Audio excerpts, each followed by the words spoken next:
இந்த சந்தர்ப்பம் ரொம்ப மகிழ்ச்சி தருவதாக இருக்குது.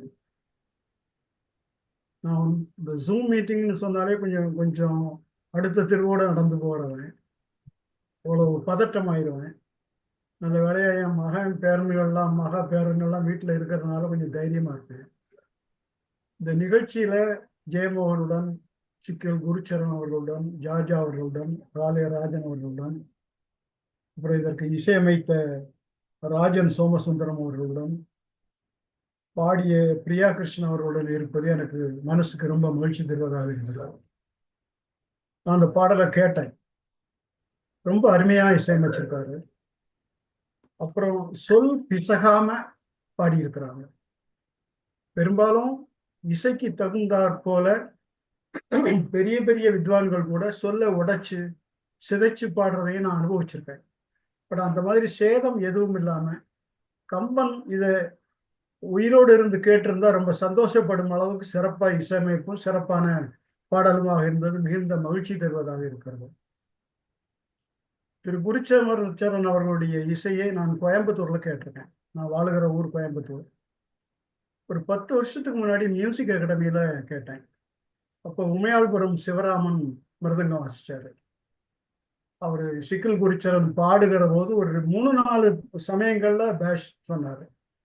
ரொம்ப மகிழ்ச்சியா இருந்தது. அந்த அந்த மரியாதையோட தான் நான் இப்ப இதை பேசுறேன். அப்புறம் இந்த பாடல்களுக்கு இசையமைப்பது குறிப்பாக தொடர்பாக சில அடிப்படை தகவல்களை பகிர்ந்து கொள்ளலாம்னு நினைக்கிறேன். தமிழ்ல கவிங்கிற சொல்லு ஆதியில இல்லை. கவிங்கிற சொல் அல்லது கவிதைங்கிற சொல் இல்லை. கவின்னா குரங்குன்னு பொருளாக இருந்தது, கவின்னா கவிதல்னு பொருளாக இருந்தது. ஒரு 1000 ஆண்டுகளுக்கு முன்னாடி தான் கவிதை என்றால் செய்யுள் அல்லது பாடல்கிற பொருள் மொழிக்கு வருது. அதுக்கு முன்னாடி நமக்கு இதற்கான சொல் பொயட்ரிக்கான தமிழ் சொல் பாட்டு அல்லது பாடல். அதனாலதான் 10 பாட்டு, அதனாலதான் முல்லைப்பாட்டு, குறிஞ்சி பாட்டு எல்லாமே பாட்டு. அப்புறம் பாடல், சங்க பாடல்கள் அப்படின்னு சொல்றோம். அப்புறம் இசைங்கிற போதும் அதனுடைய தமிழ் சொல் பாடல் அல்லது பாட்டு தான். அப்ப இந்த கவிதைக்கும் இசைக்குமான தொடர்பு ரொம்ப முக்கியமானது. இப்ப ராகம்ங்கிற சொல்லுக்கு மாற்றாக தமிழ் சொல் நாம் கண்ங்கிற சொல்ல பயன்படுத்துறோம். மொத்த தேவாரம் திருவாசகம் எல்லாமே பண்களின் அடிப்படையில் பாடப்பட்டிருக்கு. அப்புறம் 4000 திவ்ய பிரபந்தம் நீங்க எந்த பாடல் எடுத்தாலும் அதற்கான பண்ணு இருக்கு. பாரதியார் பாடல்கள் அனைத்து பாடல்களுமே ராகத்தின் அடிப்படையில் அவர் பாடியிருக்காரு. இதுல என்னுடைய புரிதல் சரியான இலக்கணத்தின்படி ஒரு பாடல் எழுதப்பட்டால் அது ஒரு ராகத்தினுள் தான் அமையும்ங்கிறது என்னுடைய புரிதல். இதுல பாவினங்கள், எல்லா பாவினங்களுக்கும் ஓசையும் இருக்கு, அதற்கான ராகமும் இருக்கு. இதுல நீங்க தேமா புளிமா, தேமான் தண்ணிழல், புளிமா கருநிழல் எல்லாத்தையும் விட்டுருக்க. ஒரு குறிப்பிட்ட ராகத்துல ஒரு பாடல் நீங்க எழுதுனா அது அந்த இலக்கணத்துக்குள்ள நிற்கும். உதாரணமாக இப்ப வெண்பாவுக்கு ஓசை செப்பல் ஓசை அப்படின்னு சொல்லுவாங்க. செப்பல் ஓசையில வெண்பா இலக்கணப்படி எழுதுனா அது சங்கராபரணத்துக்குள்ள நிற்கும். அப்ப சங்கராபரணத்தை மனசுல வச்சுக்கிட்டு நீங்க ஒரு பாடல் எழுதுனா அது வெண்பாவாக அமையும். மறுதலையும் பொருந்தும்னு சொல்ல வர்றணும். அதுபோல ஆசிரியப்பா என்பது அகவலோசை. அகவலோசை என்பது இன்னொருத்தருக்கு சொல்லுதல், கூவி சொல்லுதல், அகவுதல். அது தோடி ராகத்தில் அமையும். இதே போல தாளிசை அப்படின்னு ஒரு இலக்கணம் இருக்கு.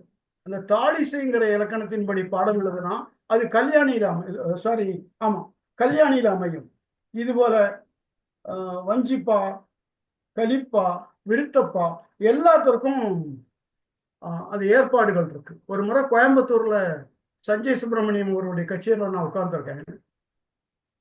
அவர் ராகந்தானம் பல்லவிக்கு ஒரு வரி எடுக்கிறாரு. ஒழுக்கம் ஓம்பப்படும். இங்க கேட்டிருப்பீங்க, இது திருக்குறள். ஒழுக்கம் ஓம்பப்படும்ங்கிறது திருக்குறளுடைய ஈற்றடி. அதுபோல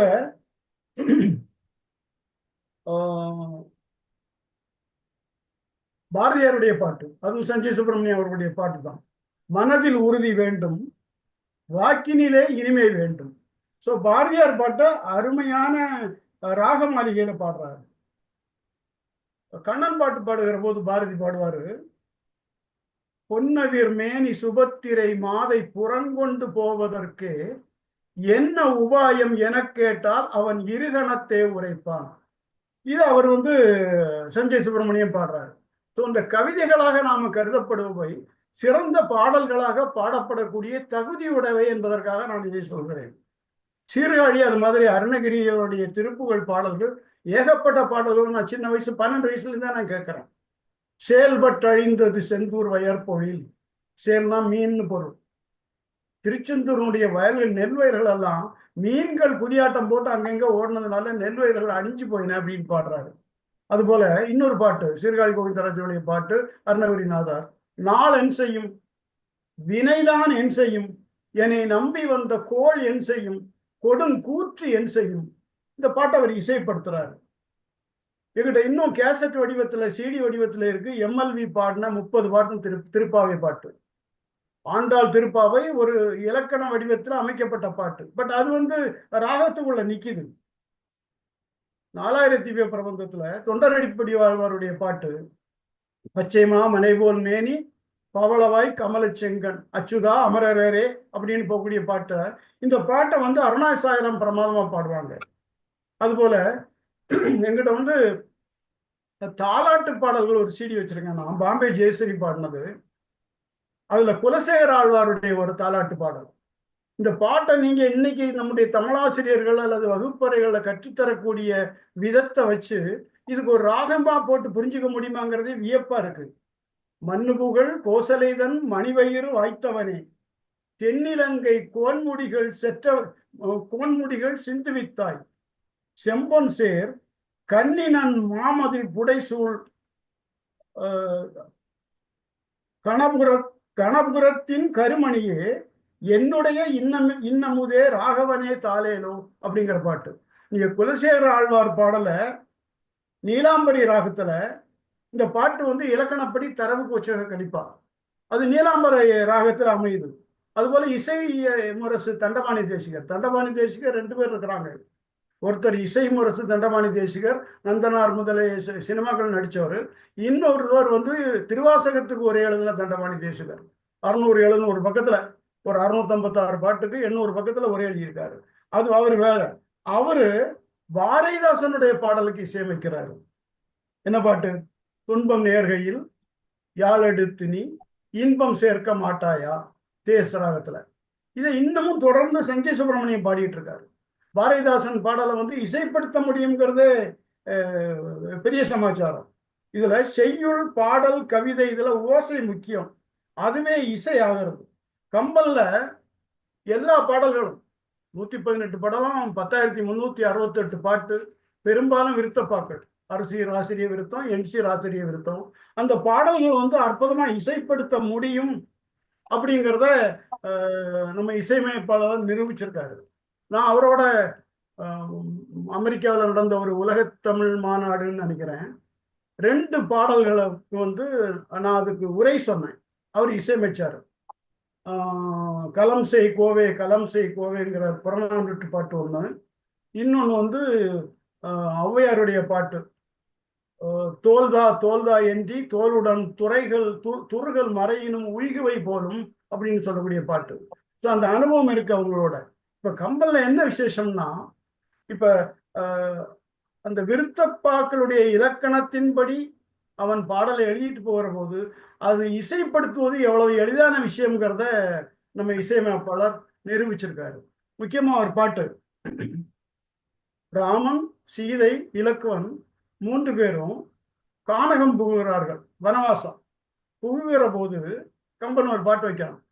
வெய்யோன் ஒளி, வெய்யோன்னா சூரியன், வெய்யோன் ஒளி தன்மேனியின் விரி சோதியின் மறைய பொய்யோ எனும் இடையாளோடும் இளையானோடும் போனான், மையோ மரகதமோ மறைமுகிலோ மலைமுகிலோ ஐயோ இவன் அழகென்பதொரு அழியா வடி உடையான் அப்படின்னு பாட்டு. இதுல வெய்யோன் சூரியன், சூரியனுடைய ஒளி ராமன் உடம்பிலிருந்து எழக்கூடிய அந்த விரி ஜோதியில் மறையும்படியாக சீதைக்கு இடை இருக்கோ இல்லையோம்பாங்க. துடியடை, கொடியடை, இப்படி எல்லாம் தமிழ்ல ஏகப்பட்ட சமயம் இருக்கு. இவளுக்கு கம்பன் என்ன சொல்றான்னா, பொய்யோ எனும் இடை, இவருடைய இடையே பொய்யோ அப்படின்னு சொல்லும்படியான பொய்யோ எனும் இடையாளோடும் இளையானோடும் போனான் மையோ. அந்த நம்ம பின்னாடி வரக்கூடிய பாட்டுல இந்த எஃபெக்ட் இருக்கும், அதனால இதை நான் சொல்றேன். அவனுடைய நிறத்தை சொல்றான். மையோ மரகதமோ மழை முகிலோ மறை கடலோ, கடல்ங்கிறது நீல நிறம். ஐயோ இவன் அழகென்பதோர் அழியா வடிவுடையான் அப்படின்னு பாட்டு. தாடகை வதம் முடிஞ்சு விஸ்வாமித்திரன், ராமன், லக்குவன் நடந்து போயிட்டு இருக்கிறாங்க. ஒரு குறிப்பிட்ட இடத்தை தாண்டுகிற போது ராமனுடைய காலடியில் இருக்கக்கூடிய பாத தூசி போய் ஒரு கல்லின் மீது விழுகுது. அந்த கல் உயிர் பெற்று எழுது. இது அகலிகை படலம். அந்த அகலிகை படலத்துல ராமனுடைய காலடி பட்டு தாடகை உயிர் பெற்று எழுதுகிற காட்சியை பார்க்கிறான் விஸ்வாமித்திரன் சொல்றான், இவ்வண்ணம் நிகழ்ந்த வண்ணம் இனி இந்த உலகுக்கெல்லாம் உய்வண்ணம் அன்றி மற்றோர் துயர் வண்ணம் உண்டோ, மைவண்ணத்து அரைக்கி போரில் மணிவண்ணத்து அண்ணலே உன் கைவண்ணம் அங்கு கண்டேன், கால் வண்ணம் இங்கு கண்டேன். மைவண்ணத்து அரைக்கின்னா தாடக, அந்த போர்ல உன்னுடைய வில்லாற்றலை நான் கண்டேன். அப்ப இவங்க 16 வயசு சிறு பையங்க. உன்னுடைய வில்லாற்றலை கண்டேன், உன்னுடைய காலினுடைய ஆற்றல், ஒரு கல்லாய் கிடந்த பெண்ணை உயிர்ப்பிக்க முடியும் என்கிற ஒரு காலினுடைய ஆற்றலை இங்கு நான் காண்கிறேன். இந்த பாட்டுல கம்பன் 8 வண்ணம் சொல்றான். இவ்வண்ணம் நிகழ்ந்த வண்ணம் இனி இந்த உலகுக்கெல்லாம் உய்வண்ணம் இன்றி மற்றோர் துயர் வண்ணம் உருவதுண்டோ, மைவண்ணத்து அரைக்கி போரில் மணிவண்ணத்து அண்ணலே உன் கைவண்ணம் அங்கு கண்டேன், கால் வண்ணம் இங்கு கண்டேன். இப்படி பாடிட்டு போகக்கூடியவன் கம்பன். இந்த குறிப்பிட்ட பாடல் பாலகாண்டத்துல, மொத்தம் கம்பன்ல 6 காண்டங்கள். அதுல முதல் காண்டம் பாலகாண்டம். பாலகாண்டத்துல 10வது படலம் மிதிலை காட்சி படலம். மிதிலை காட்சி படலத்துல இது 544 பாட்டு. மொத்தம் 10,544 அவுட் ஆஃப் 10,368. இந்த படல பாடல் எண் 64. இந்த பாடலுக்கு இசையமைச்சிருக்கிறாங்க. இந்த சூழல் என்னன்னா, தாடகை வதை எல்லாம் முடிஞ்சு மிதிலை நகருக்குள்ள விஸ்வாமித்திரன், ராமன், லக்குவன் எல்லாம் நடந்து போறாங்க. நகர்களை பார்த்துக்கிட்டே போறாங்க. நகர காட்சிகளை கண்டு நடக்கிறார்கள். மாடத்துல மங்கை நல்லாள் சீதை நிற்கிறார். சீதையின் முகம் தெரியுது. ராமனும் சீதையும் கலிகூற கண்டு பேச்சில்ல, ஒருத்தர் பத்து காதல் கொள்கிறார்கள். இது கம்பன் சொல்லக்கூடிய பாட்டு. வரிசிலைனா வில், வரிசிலை அண்ணலும் வாழ்கண் நங்கையும். வாழை ஒத்த, வாழ்ங்கிறதுக்கு பல பொருள்கள் இருக்கு. வாழ்ங்கிற சோடுங்கிற பொருள் இருக்கு, வைரம்ங்கிற பொருள் இருக்கு, கூர்மைங்கிற பொருள் இருக்கு, ஒளிங்கிற பொருள் இருக்கு. வரிசிலை அண்ணலும் வாட்கண் நங்கையும் இருவரும் மாறி புக்கு இதயம் எய்தினார். அவளுடைய இதயத்துல இவன் புகுந்தான், இவனுடைய இதயத்துல அவ புகுந்தா அப்படிங்கிறார். அப்புறம் அவரை தொடர்ந்து சொல்றாரு, மருங்கிலா நங்கையும், மருங்குனா இடை, வசையில் ஐயனும், வசைன்னா எந்த இழிவும் இல்லாத கெட்ட பேரும் இல்லாத ஐயனும், ஒருங்கிய 2 உடற்கு உயிர் ஒன்று ஆயினார். 2 உடல், ஆனா உயிர் ஒரே உயிராக ஆனார்கள். அடுத்தால் சொல்றான், கருங்கடல் பள்ளியில் கலவி நீங்கி போய் பிரிந்தவர் கூடினால் பேசல் வேண்டுமோ.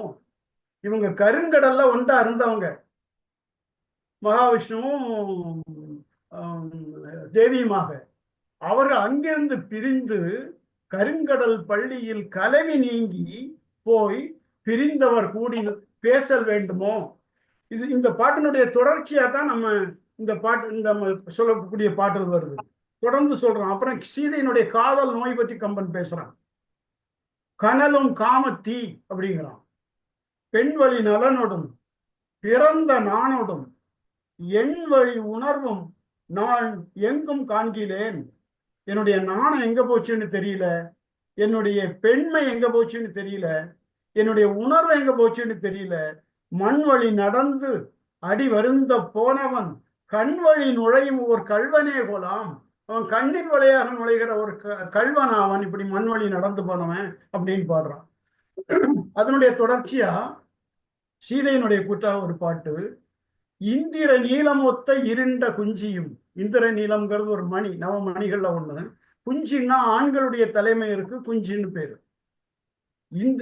இந்திர நீல மணியை ஒத்த இருண்ட குஞ்சியும் சந்திர வதனமும் தாழ்ந்த கைகளும். தாழ்ந்த கைகள் கம்பன் எங்க இருந்து எடுக்கிறான்னா ஆஜானு பாகு,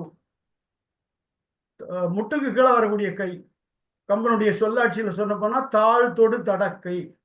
இந்திர நீலம் ஒத்த இருண்ட குஞ்சியும் சந்திர வதனமும் தாழ்ந்த கைகளும் சுந்தர மணி வரை தோளுமே.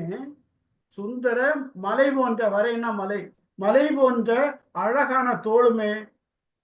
அலமுந்தி என் உயிரை முறுவல் உண்டதை. இதை எல்லாத்தையும் முந்தி அந்த முறுவல் இருக்குல்ல, அவனுடைய சிரிப்பு என்னுடைய உயிரை உண்டது அப்படின்னு பாடுறான். அதனுடைய தொடர்ச்சியாக வரக்கூடிய பாட்டு தான் நாம் பார்க்க போடுகிற பாட்டு. இசையமைக்கப்பட்ட பாடல் தான். ஏற்கனவே சொன்ன மாதிரி கம்பனுடைய அந்த ஓசை நயத்துக்கு, உணர்வுக்கு, அழகுக்கு, தெளிவுக்கு, சொல் சுத்தத்துக்கு எந்த குறைவும் வராம, எந்த பங்கமும் வராம இசையமைக்கப்பட்டிருக்குது. இந்த பாடல் சிறப்பாக பாடப்பட்டிருக்கு. இது அரசியல் ஆசிரிய விருத்தத்தில் அமைந்த பாடல். கடலோ மழையோ முழு நீல கல்லோ காயா நரும் போதோ படர் பூங்குவளை நாள் மலரோ நீலோற்பலமோ காணலோ இடர் சேர் மடவார் உயிர் உண்ணுவது யாதோ என்று தளர்வானும் மடல் சேர் தாரான் நிறம் போலும் அந்தி மாலை வந்ததுவே. அதாவது மாலை வருது, மாலையும் இரவும் காதல் வயப்பட்டிருக்கக்கூடிய பெண்களுக்கு ரொம்ப துன்பம் தரக்கூடிய நேரம். நல்லந்தண்டே யாமம் நனந்தலை உலகமும் துஞ்சும் மன்னை யான் மன்ற துஞ்சாதேனே அப்படின்னு நற்றினையில பாட்டிருக்கு. அப்புறம் உலகத்தை எல்லாத்தையும் உறக்கி இந்த இரவு தனிச்சிருக்கு, அந்த இரவுக்கு நான் மட்டும் துணையா இருக்கேன் அப்படின்னு பாடல் இருக்கு. இவன் என்ன சொல்ற, சீதை என்னுடைய உயிரை உண்பது, என்னுடைய உயிரை உண்பது ராமனுடைய கடல் போன்ற நிறமோ, மழை போன்ற நிறமோ, முழு நீல கல்லோ. இந்த மூணை சொல்லிட்டு 4 மலர்கள் சொல்றான். ஒண்ணு காயா நரும் போதோ, போதோன்னா மலர், காயா நரும் போதோன்னா காயாம்பூ ஒண்ணு பொருள். படர் பூங்குவளை நாள் மலரோ, புவளை மலரா. நீலோற்பலமோ பானலோ, பானலோன்னா கரு நெய்தல் மலரோன்னு கேட்கிறான். இந்த 4 மலரும் நீல நிறத்திலுடைய மலர்கள், அவனுடைய நிறத்துக்கு சொல்றான். அவன் முதல் பாட்டுல சொன்ன மாதிரி வெய்யோனொளி தன்மேனியின் விரிசோதியின் மறையன்னு சொன்ன மாதிரி கடலோ மழையோ முழு நீல கல்லோ காயா நரும் போதோ படர் பூங்குவளை நாள் மலரோ நீலோற்பலமோ பானலோ இடர் சேர் மடவார் உயிர் உண்ணுவது யாதோ. என்னுடைய உயிரை உண்பது இவற்றுள் யாது.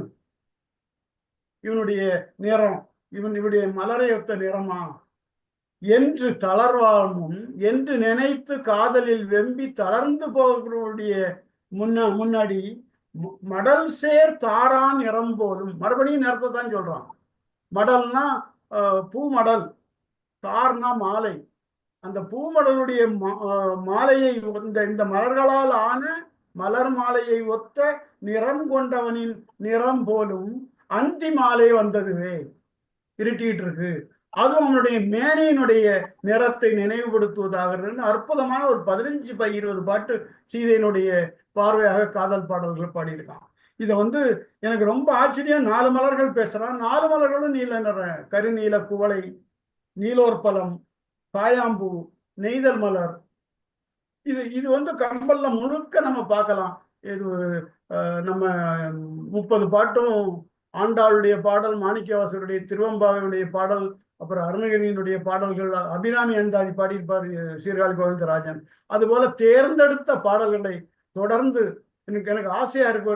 ஒரு 100 பாடல்களையாவது தொகுத்து இசையமைத்து தந்தா மக்களுக்கு ரொம்ப வசதியா இருக்குமே, கேட்டு இன்புறுவார்களே அப்படின்னு ரொம்ப ஆசையா இருக்கு.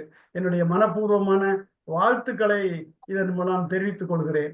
இந்த பாடலை கேட்பதன் மூலம் பல பழைய பாடல்கள், ஏற்கனவே வாசிச்ச பாடல்கள் திரும்ப திரும்ப திரும்ப மனசுல ஓடிக்கிட்டு இருக்கு. எப்பவுமே எழுத்து மூலமாக நீங்க படிப்பதற்கும் செவி மூலமாக கேட்பதற்கும் பெரிய வித்தியாசம் இருக்கு.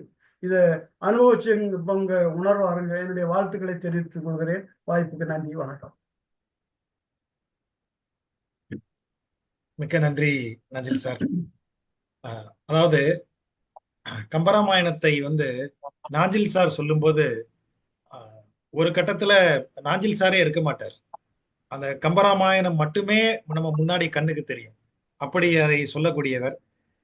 இன்றைக்கு அதனுடைய ஒரே ஒரு சின்ன சாம்பிள் தான். எப்படி 100 பாடல்களுக்கு இன்னும் இதில் இசையமைக்கணும்னு சொல்லி இந்த ஒரு பாடலை வச்சோமோ அதை மாதிரி இன்னைக்கு அவர் பேசிய 15 நிமிடங்களும் அதற்கு ஒரு உதாரணம். அந்த பாடலுக்குரிய இசையமைப்பு, இசையை கேட்பதிலும் ரொம்ப நுட்பமான தேர்ந்த செவி உடையவர் நாஞ்சில் சார். தொடர்ந்து கிட்டத்தட்ட அவர் 50 ஆண்டுகளாக தொடர்ந்து இசையை கேட்டு வரக்கூடியவர். ஆகவே அவர் கம்பராமாயணமும் இசையும் கலந்த இந்த இடத்தை பேசுவதற்கு மிக மிக சரியானவர். அதை தான் அவர் பேச்சின் ஒவ்வொரு சொற்களும் அதை உறுதிப்படுத்தும் விதத்தில் அமைந்திருந்தது. மிக்க நன்றி நாஞ்சில் சார். உங்கள் வழியாக நாங்க அதை கேட்டோம், கம்பராமாயணத்தை கேட்டோம். இப்போது அதை இசையாகவும் கேட்கிறோம். அது குறித்து நீங்கள் பேசியதையும் கேட்க முடிந்தது ரொம்ப மகிழ்ச்சி. மிக்க நன்றி சார். நண்பர்களே, இந்த அமைப்பு விஷ்ணுபுரம் இலக்கிய வட்டம் என்கிற அமைப்பை குறித்து எப்போதும் வெவ்வேறு விதமான கேள்விகள் வந்து கொண்டே இருக்கும். அது ஒரு கேள்விக்கு நாம் பதில் சொல்லிவிட்டால் அந்த பதில் புரிந்துவிடும், அதற்கு பிறகு அந்த கேள்வி வராது என்பதுதான் ஒரு வழக்கமான விஷயம். ஆனால் விஷ்ணுபுரம் இலக்கிய வட்டம் குறித்து யாராவது ஒரு கேள்விட்டு அதற்கு பதில் சொன்ன பிறகு கூடுதலாக பல கேள்விகள் வரும். இது எப்படி சாத்தியம், இது எப்படி நடத்த முடியும் என்றெல்லாம் கேட்பார்கள். அமைப்பிற்கு தலைவர் யார்? அப்படி யாரும் இல்லைங்க. இந்த பொதுக்குழு, செயற்குழு, உயர்மட்ட குழு இல்லைங்க, அந்த மாதிரி எதுவுமே கிடையாதுங்க. இல்ல அங்கங்க இருக்கு, அப்படிதாங்க இருக்கும். என்னெல்லாம் செய்வீங்க? இலக்கியத்துக்கு என்ன செய்ய முடியுமோ அதை செய்வோம். வேற எப்படி இதுக்கு நிதி எல்லாம் எப்படி திரட்டி என்ன, அது நண்பர்கள் தாங்க திரட்டிப்போம்.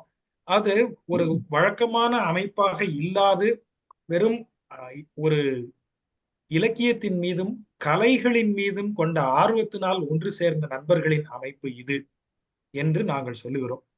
ஆனால் இதை அனைத்தையும் ஏதோ ஒரு முனைப்படுத்துவதற்கு ஒருவர் இருந்திருக்க வேண்டும் என்கிற கேள்விக்கு எப்போதும் பதில் எழுத்தாளர் திரு ஜெயமோகன் அவர்கள்.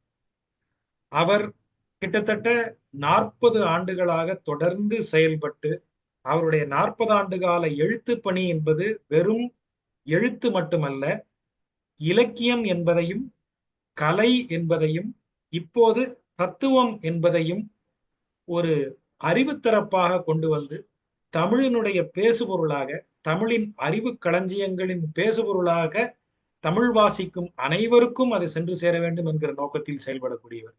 அது மிக விரிவான ஒரு செயல்பாடு அவருடையது.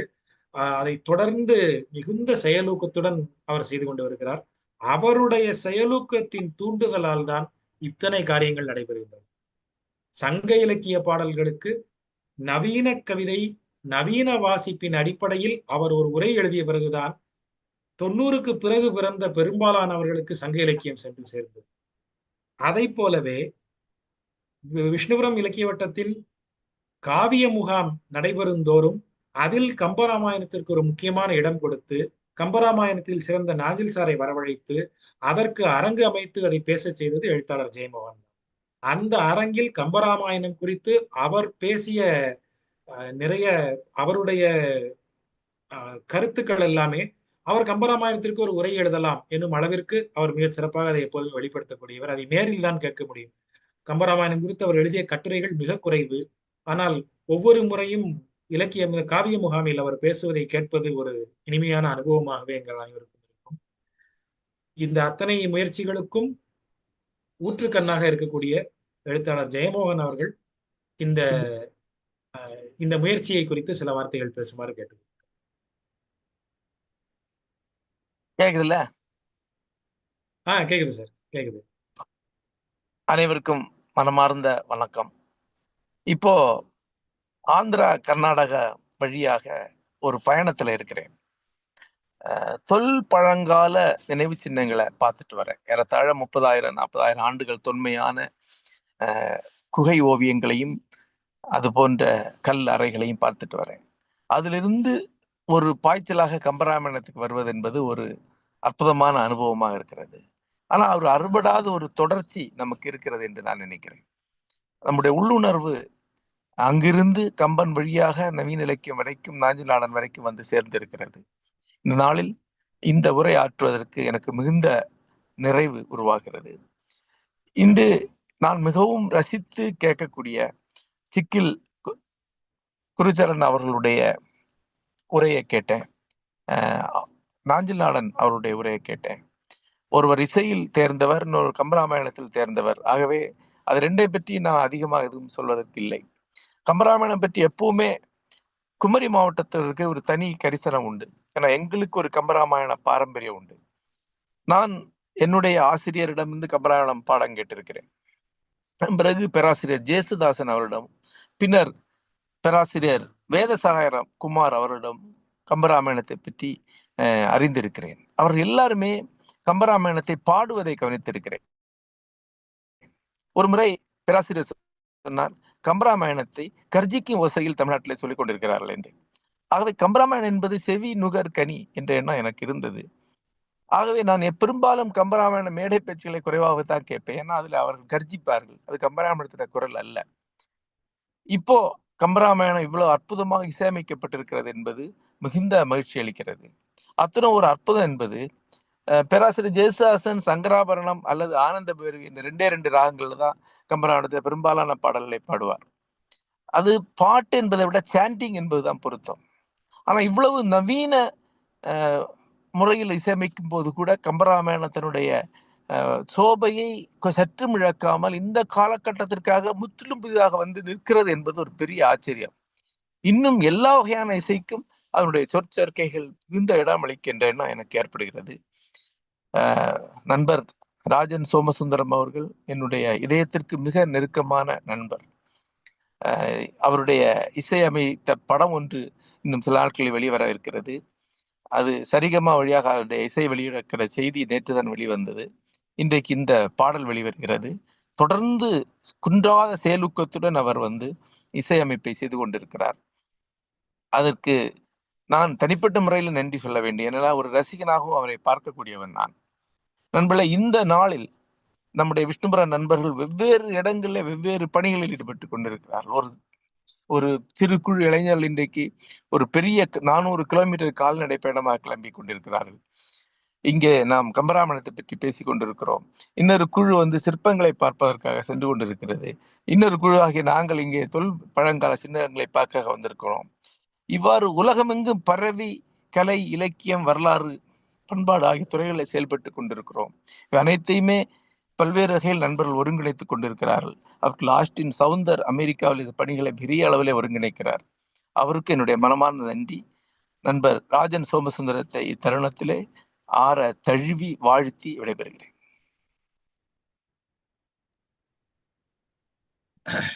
மிக்க நன்றி சார். தொடர்ந்து அதாவது பயணத்தில் இருக்கிறேன் அப்படின்னு நீங்க சொல்றது வந்து செய்தி கிடையாது. இப்ப வீட்டுல இருக்கிறேன்னு நீங்க சொன்னீங்கன்னா அது செய்தி. ஆகவே நீங்க தொடர்ந்து வந்து பயணத்தில் எல்லாம் பார்த்து நீங்க இதெல்லாம் பயணத்தில் கண்ணால் பார்த்தீர்களோ அதையெல்லாம் உங்க எழுத்து வழியாக நாங்க பார்த்துக் கொள்கிறோம். இதை குறித்து நீங்கள் விரைவில் ஒரு கட்டுரை எழுதி விடுவீர்கள் என்று நம்புகிறோம். கம்பராமாயணம் குறித்தும் குறிப்பாக ராஜன் சோமசுந்தரம் அவர்களது அந்த இசை குறித்தும் நீங்கள் சொன்னது மிகுந்த மகிழ்ச்சி தரக்கூடியது. மிக்க நன்றி சார். இந்த இவ்வளவு நெருக்கடியான பயணத்தை